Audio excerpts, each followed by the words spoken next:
Hello there. This is an astrological forecast for Capricorn for December of 2011. And this also applies if you have a Capricorn ascendant. So my Capricorns, this is another intense month. As if having Pluto in your sign isn't intense enough, we've also got an eclipse at 18 degrees of Gemini falling in your 6th house.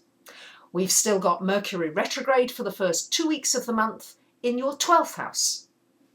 So, bearing in mind that the energies of an eclipse last for at least 6 months after it, the fact that it's happening in your 6th house, this is going to throw up all kinds of issues around your health, your physical body, your routines, your work, what you're doing in your work area, whether you're satisfied or not.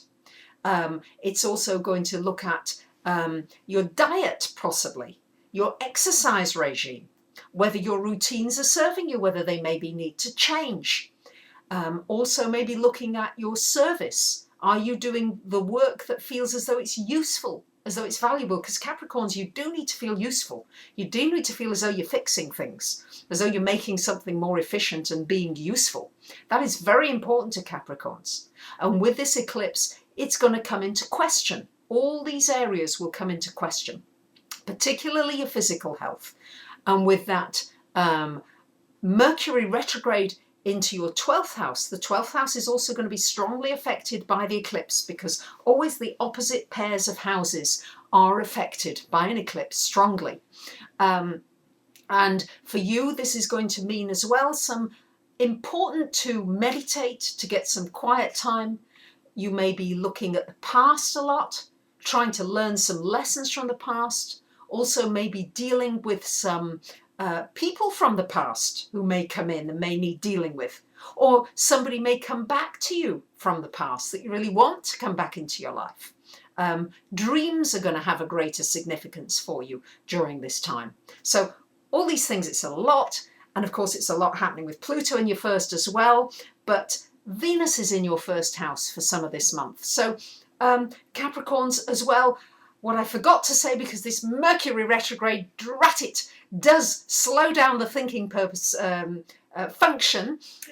Happy birthday to you. For those of you that got birthdays, I wish you a very, very happy birthday. Hope it's a great year ahead.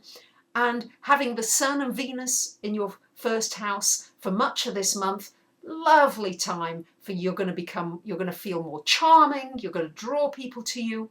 If you want to get in a relationship, this would be a time to do it. It's just a time to do something nice for yourself this month, and Venus helps that along. As well, Venus then towards the end of the month moving into your 2nd house, that could mean just something nice being bought for you, or you buying something nice for yourself, a nice little present during this holiday time, and also just for your birthday as well. We've got Mars in your 9th house all month, so this is a great time for putting energy into travelling, preferably after Mercury has gone direct, after the 14th of the month, but a good time for travel, for international connections, and maybe for even selling something abroad if you want to sell something or do an online business connected with that.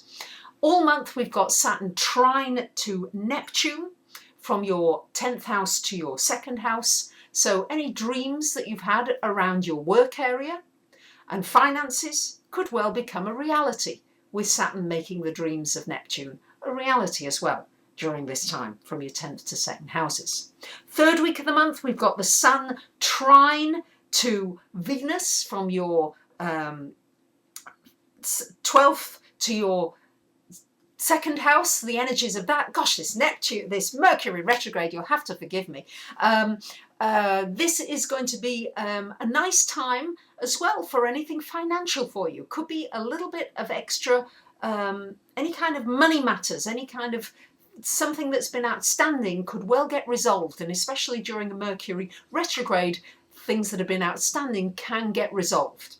I do anticipate that with this eclipse and the retrograde, we are going to have issues with communications, and you may have to change plans.